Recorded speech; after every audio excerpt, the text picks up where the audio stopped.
Kahit makatapos lang po sila ng high school.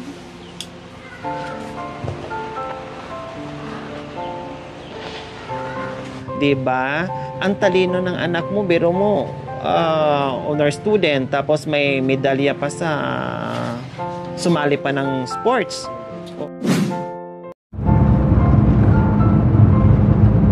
Magandang tanghali po sa ating lahat mga kabayan. Meron naman tayong sugurin sa tanghaling tapat po mga kabayan na napakainit.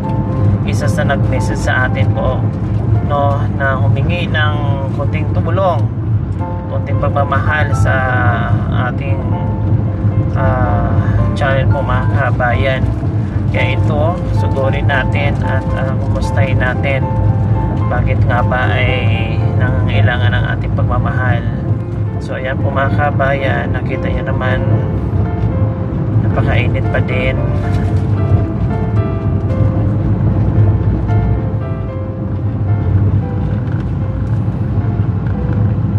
So ayan po mga kabayan, narating na po natin kung saan, no, kung sino yung nag-message sa atin dito sa bahay ni Ate Susan na humingi sa atin ng saklolo. Kaya tara mga kabayan, babain natin at puntahan natin yung bahay.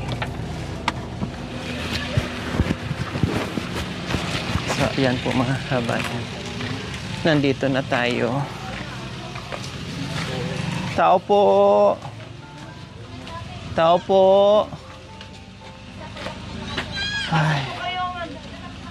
Ay, pasok daw tayo. Anong ginagawa mo? Kayo si Ate Susan. Naglalaba kayo. Tamang-tama naglalaba kayo kasi napakainit. Pwede mo natin humiga dito sa malapad mong higaan. Naka-ready, pagpasok mo kaagad, higaan. Kaya pag yung galing ka sa trabaho at pagod ka, hihiga ka kaagad. Kasi nakalatag na naka-ready na bungad ka agad ay higaan na. Si Ate Susan.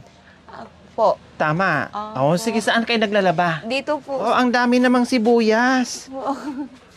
Kailang aliliit, pero sabi nila masarap. Tinudtod po yan, madam. Tudtod po. Sabi nila mabango daw. Masarap daw ito pag maliliit. Ang ganda, no? Kahit maliliit siya, pero maano. Anong tanghalian? Tilapia po, madam. Wow! Tilapia. Wala na sabaw po, na. Sabaw na lang po. Siguro na napingwit na yung yung laman, kaya tubig na natira.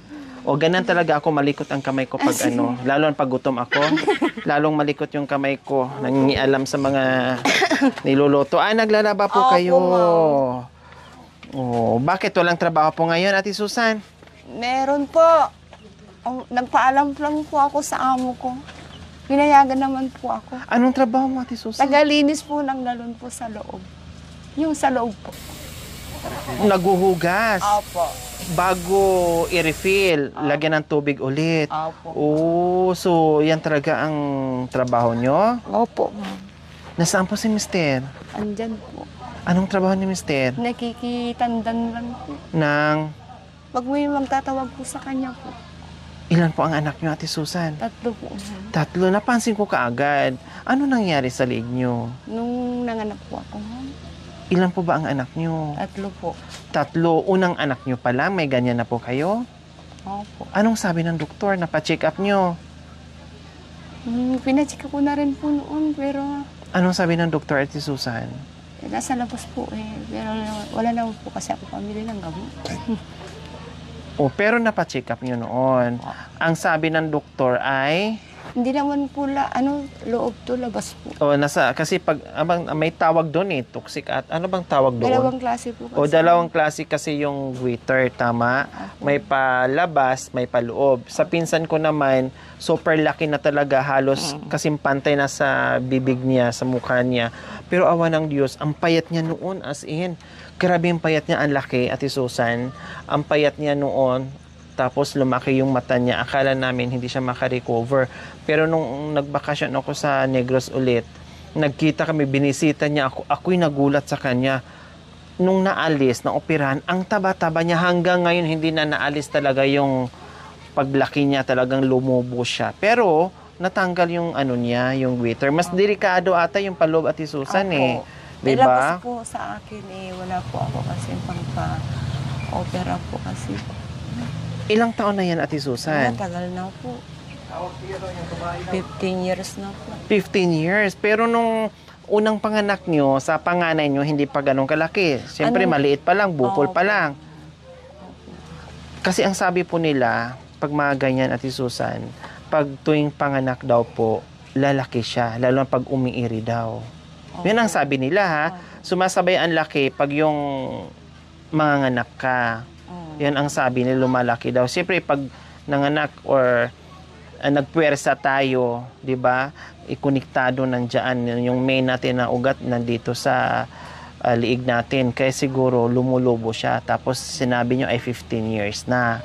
Bakit hindi po kayo nagtiyaga sa marami naman tayong malapitan na mga hospital na libre yung gamutan na ganyan? Kasi sa pinsan ko, nakuha nga po, natanggal na mas malaki pa po dyan na meron ng mga maliliit na ugat-ugat na lumabas dito sa ano niya. Oh. Mama, matahipo ko lang ha.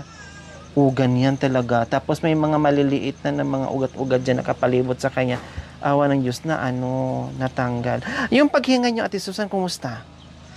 Pag pag napapagod po akong maglaba,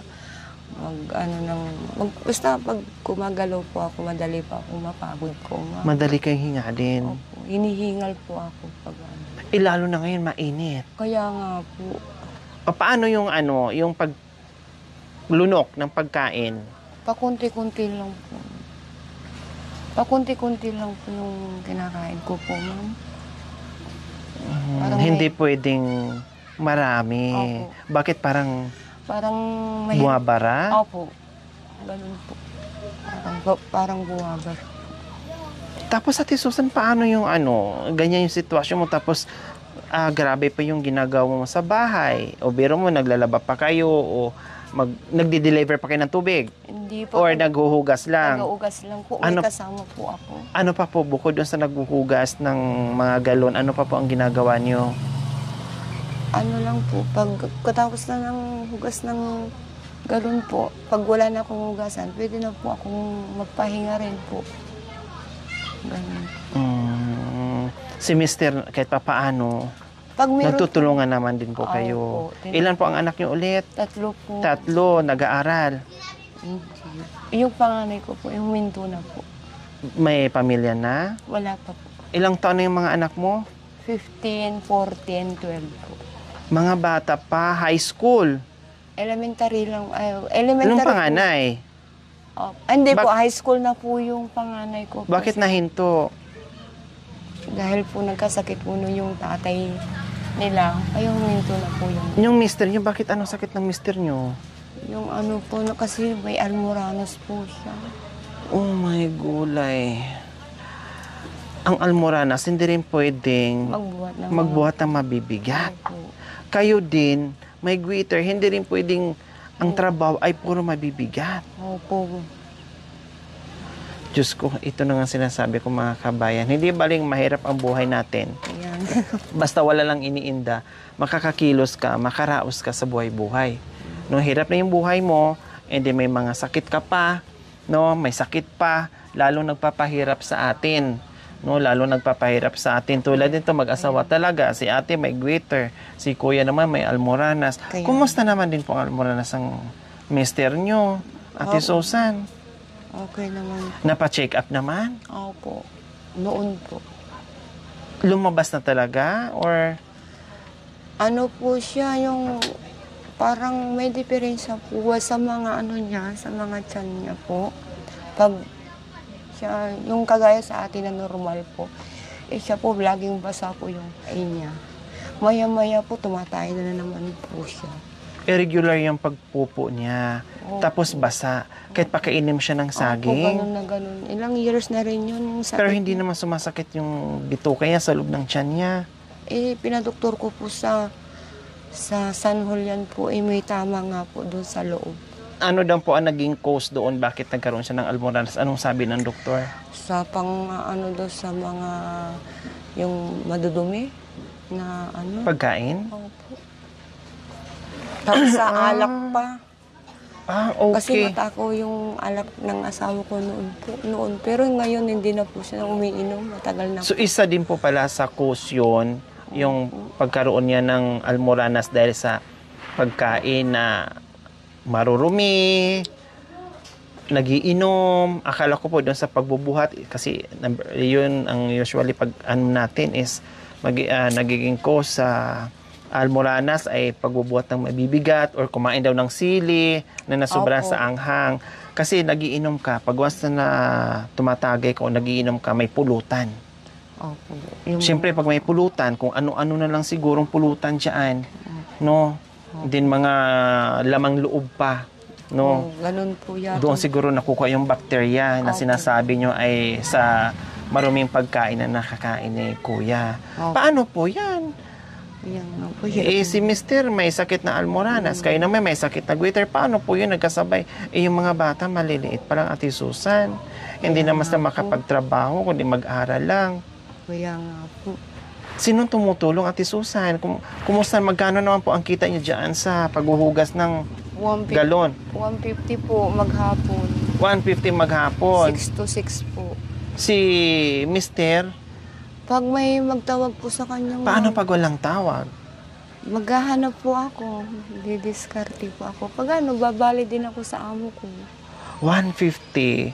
Kasya po yon. Ilan kayong kumakain? 5 po. 5. So 150, paano nyo ma-divide yon sa buong maghapon? Tipid na tipid po talaga, ma'am. 100 bigas. Paano nyo po nakakayanan, Ate Susan?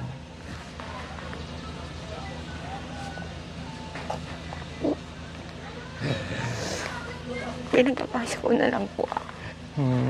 Pinagkakasya ko na.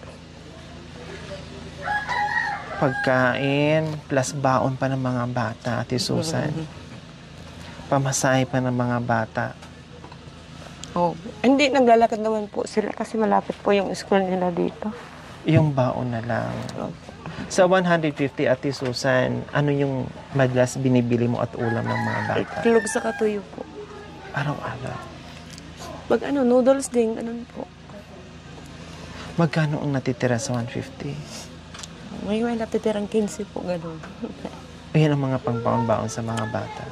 Kung minsan, pag nabibitin ako, babali na naman sa amo ko. Mabait naman po. Nagpababali naman po siya. At butin lang malapit lang yung amo mo. Opo. 'Di ba? Hindi mo na kailangan mamasahe. Ilang hakbang lang nandiyan na at nabigyan ka ng trabaho. At sabi nyo, kahit pa paano ay nakakabali kayo dyan. Siguro nakikita niya yung sitwasyon nyo na kailangan talaga ng tulong. Kaya naiintindihan niya, no, kaya napagbigyan kayo na bumali.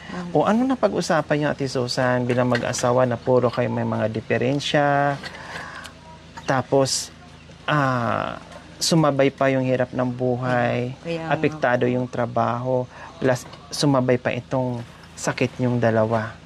Paano, anong napapag-usapan niyo sa gabi habang katabi niyo si Mister? Nagdalasal na lang. Nagdadasal kami na Ito yung anak niya, mama.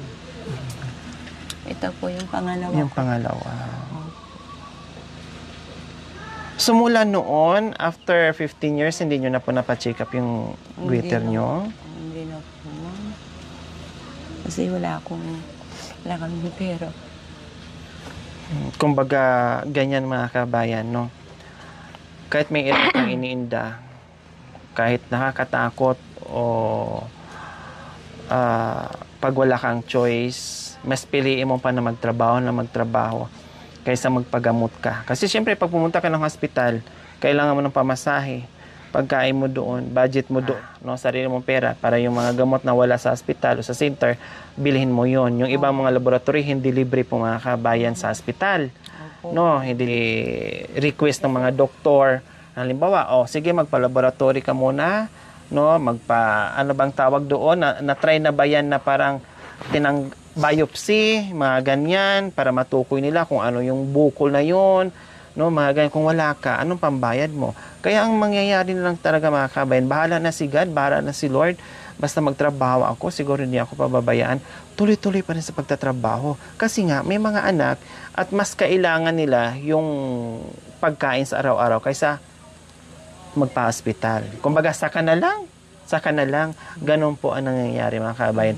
Imbis na noon, na maliit pa, na madali sana mabigyan ng solusyon, dahil sa tagal ng panahon, ganyan po ang nangyari. Lalong lalaki yung problema at lalong lalaki yung gastos kasi napabayaan nga. Dahil doon sa iniinda na walang pera. Mas priority nila magtrabaho para sa pamilya. Ganyan po madalas, mga kabayan, mga natutulungan natin, napupuntahan natin, na lumala yung sakit nila dahil sa hirap ng buhay. Mas priority nila maghanap buhay kaysa magpa-check up o magpagamot. Ate Susan, pag mga ganitong oras, break time nyo? Opo. Nagpaalam naman ako. Nagpaalam po ako na darating po kayo. Okay.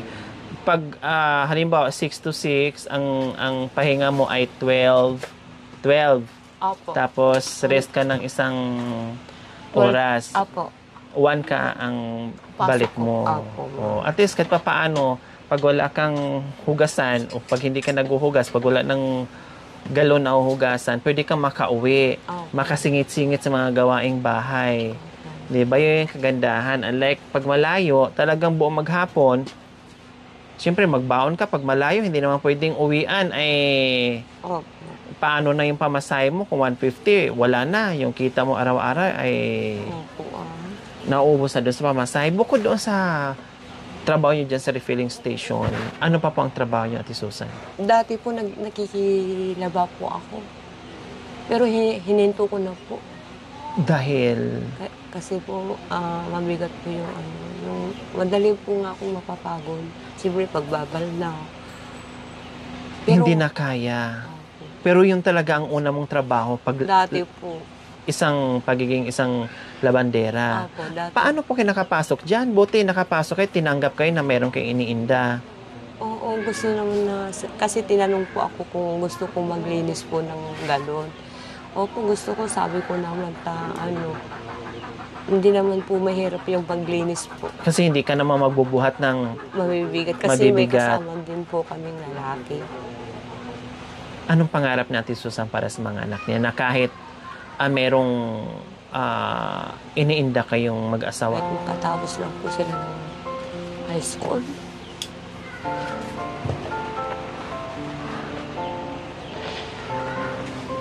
Yun lang po yung pinapangarap niyo sa mga anak niyo. Na makapag-high school sila, makapagtapos sila, para makakuha sila ng magandang trabaho pagdating ng araw. Bakit naiiyak si Ate Susan? Naiiyak po siya. Naiiyak po siya. Minsan ba sa buhay, Ate Susan, parang napanghinaan kayo dahil araw-araw nakikita mo, kahit hindi ka man nalamin, nakikita mo yung itsura mo. Opo. Yung as mister mo, nakikita mo kung anong kalagayan niya. Opo.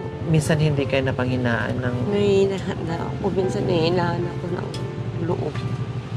Anong sinasabi niyo po sa sarili niyo, Ate Susan? Kaya ko to. Sabi ko na. Basta nagdadasal na lang po.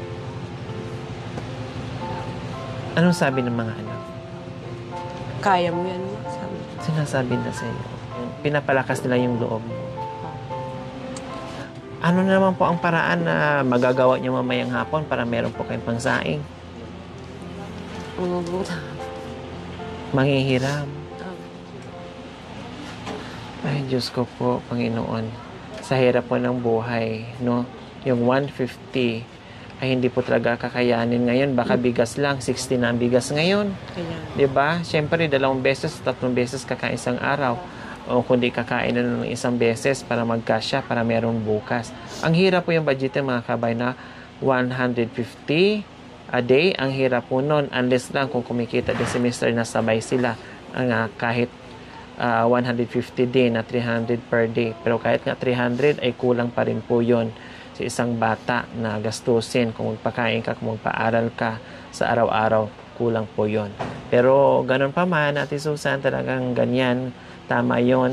Kailangan mong magpalakas, no, dahil sa pangarap mo doon sa mga anak mo. Opo.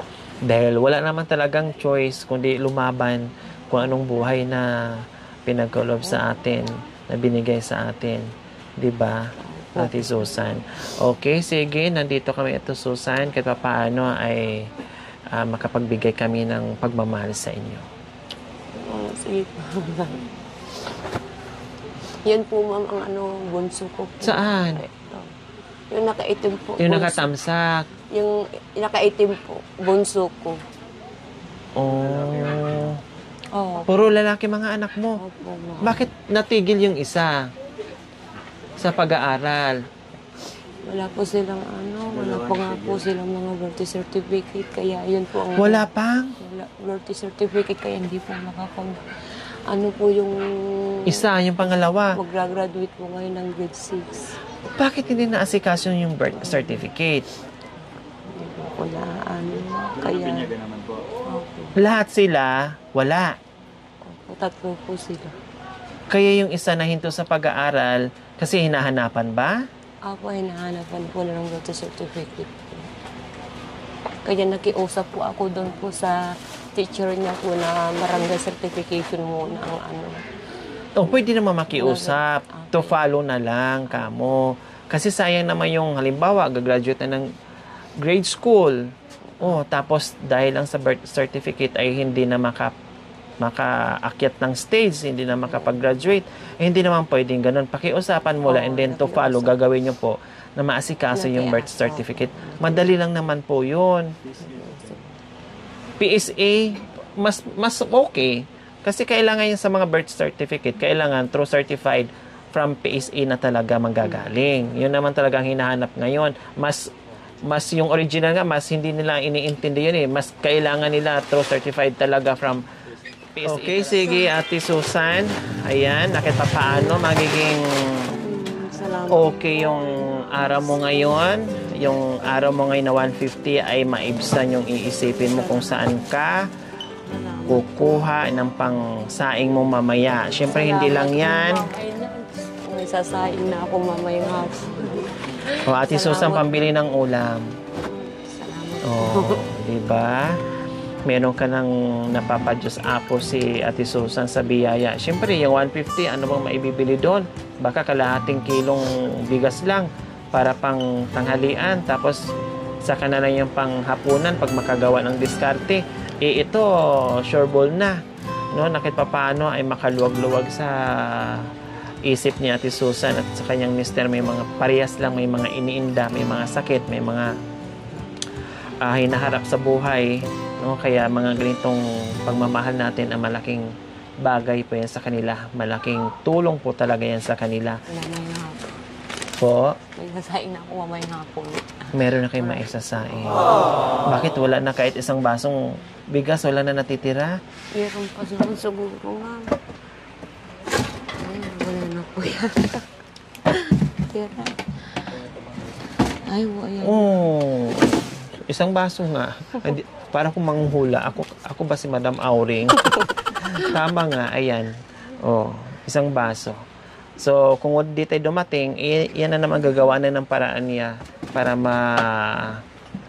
dagdagan at maisain nila mamayang hapon. Kaya nakabuntong hininga si Ate Susan sa daladala nating biyaya. Okay, so syempre magpapasalamat po tayo sa walang sawang pagmamahal. Ma'am Sol and Sir Ed Valdez from Hercules, California. Maraming salamat po sa inyong ginitawang puso. Nawa ibigyan po tayo ng kalakasan ng katawan sa araw-araw. Nawa ibigyan po tayo ng mahabang buhay. Upang sa ganun, marami pa tayong matulungan na guide nila. Salamat po, Sir Ed. Ma'am Sol po. Maraming salamat po talaga yung mga binigay niyo biyaya sa akin. Salamat. Maraming salamat sa inyo. Ayan. Thank you talaga. Walang anuman. So, Ate Susan, yung birth certificate ng anak nyo, alam nyo kung saan nyo, may online ngayon eh, alam nyo kung saan nyo process, meron din sa SM. Yeah, ano na lang po yung parang late registration na lang. Ano ko sa munisipyo. Tapos, Hihintayin ko na lang po yung resulta po. Kukunin ko na lang po sa amin. talagang yung birth certificate ay wala din. Wala din po. Wala din. So, ang gagawin nyo ay magpalit registration muna. Bakit hindi nyo nabibigyan ng May babayaran panahon? kasi po dun, ma'am. Kasi may babayaran na naman doon. Magkano ang binabayaran? Kasi yung magpipirma kasi sa mga nila, birth certificate, may bayad po sa mga kamudro ng babayaran ko po. Nasaan na po yung kumadrona na nagpaanak po sa inyo? Nasa sa Santa Maria po. Magkano naman ang bayad sa kumadrona? 1,000 po doon. 1,000? Bawat isa? Hindi po, pag binasa ko po. Lahat-lahat na? Hindi po, bali 1,500 po. Kasi parang para magpirma lang dun sa papel. Para maano ko sa munisipyo. Ilang taon na po ba yung panganay nyo? 15. 15. Sa loob ng 15 years, so hindi mo pa naasikaso. Dahil doon sa 1,500 Tapos na yung 1,500 babayaran. Sa Kamudrona. Sa Kamudrona. Tapos yung lehistro mo pa doon sa munisipyo. Ewan ko lang po kung magkano pong babayaran doon sa registration. O ngayon, Ate Susan, halimbawa, bigyan kita ngayon ng 1,500, maasikaso mo para sa birth certificate ng mga anak mong 3. Mabigay mo sa akin ng 101%, bigyan kita ng 1,500 para maasikaso mo yung birth certificate ng 3 anak mo para hindi na magiging sagabal doon sa pag-aaral nila. Bukas po, pupunta ko sa munisipyo po. Ay, sakasuhin muna ha. Kailangan sa pagbalik ko dito, may hawak na po kayong birth certificate ng mga anak mong 3. Okay? Okay, sige. Sa loob ng 15 years, mga kabay, hindi na asikaso. So this time, bigyan natin ng asikaso sa birth certificate para hindi magiging hadang sa pag-aaral ng mga bata. Kasi nga, puro may mga sakit. Si Mr. may sakit. Si Mrs. may sakit. So, paano yung mga bata? Yung pag-aaral nila, may sakit ang yung mga magulang nila, hindi pa sila makapag-aral. Paano yung edukasyon ng mga bata? No, sino ang tutulong nila sa kanila? Kundi, kawawa lalo. Okay, sige. Bigyan kita ng pang-ayos mo, Ate Susan. Bukas na bukas, huwag ka po munang pumasok sa trabaho nyo. Nakiusap po muna kayo na gawin nyo po muna yung birth certificate ng mga anak mo, saka ka nang papasok pag naayos na. Huwag yung tigilan hanggat hindi pa okay. Kasi, hahanapin ko yun at ako'y pupunta dito. Ha? Okay.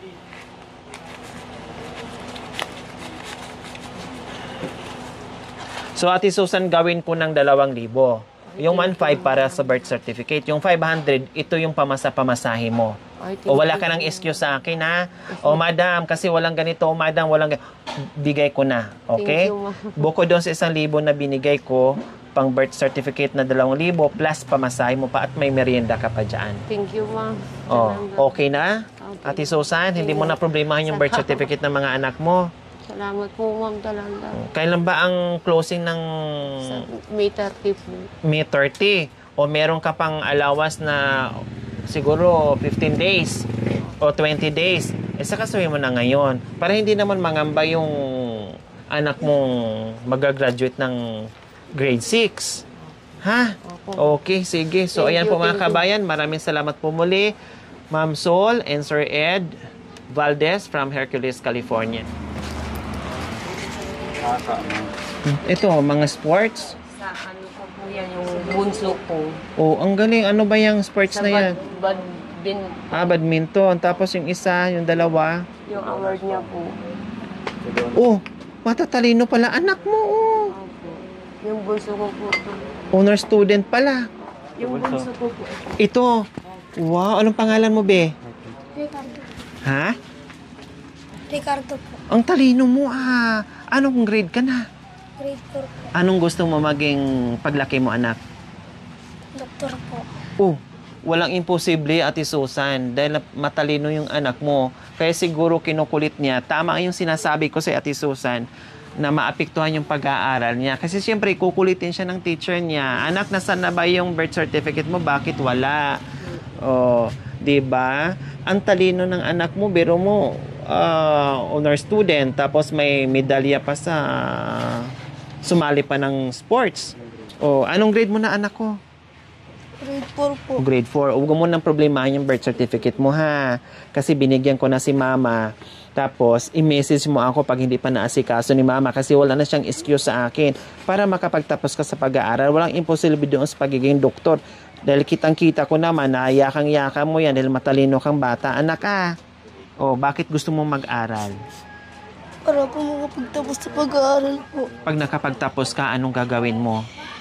Tutulungin ko po ang pag-impam. Tutulungan mo si mama? Opo. At saka si papa? Alam mo ba si papa ngayon, anak, na merong sakit silang dalawa? Opo. Yun ba yung pinag-igihan mo yung pag-aaral mo dahil nakikita mo yung sakit ni mama at saka ni papa? Opo. Bait pala ng anak mo, Ate Susan. O, basta pag-igihan mo lang yung pag-aaral mo, ha? Huwag mo nang problema yung birth certificate mo kasi makukuha na ni mama, ha? O, magkanong baon binibigyan ni mama sa'yo? 20 pesos po. Oo, anong binibili mo sa 20? Mga merienda po. Merienda. Lugaw po. Ngayon wala kang pasok. Wala. O sige, bigyan kita ng baon mo. Bukas may pasok ka ba bukas? Opo. O ito budgetin mo 'yan, ha. O, budgetin mo 'yan, baon-baon mo 'yan. Okay, kuya din.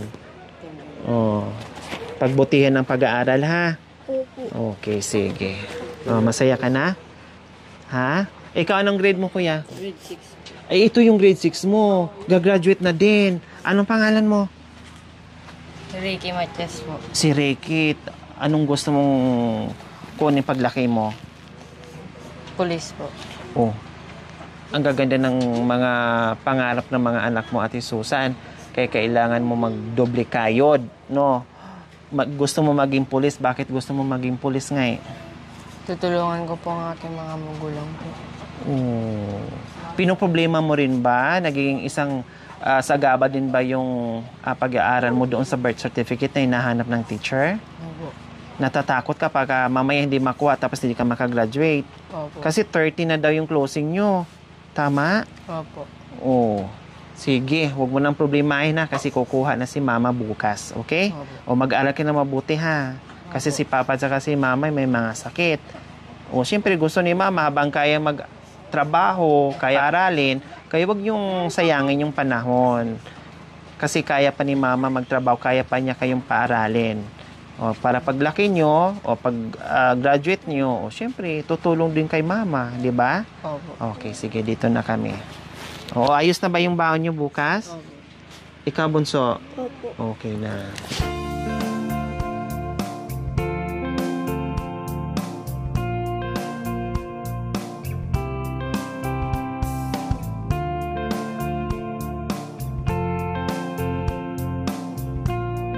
Thank you for watching. Don't forget to like, share, and subscribe.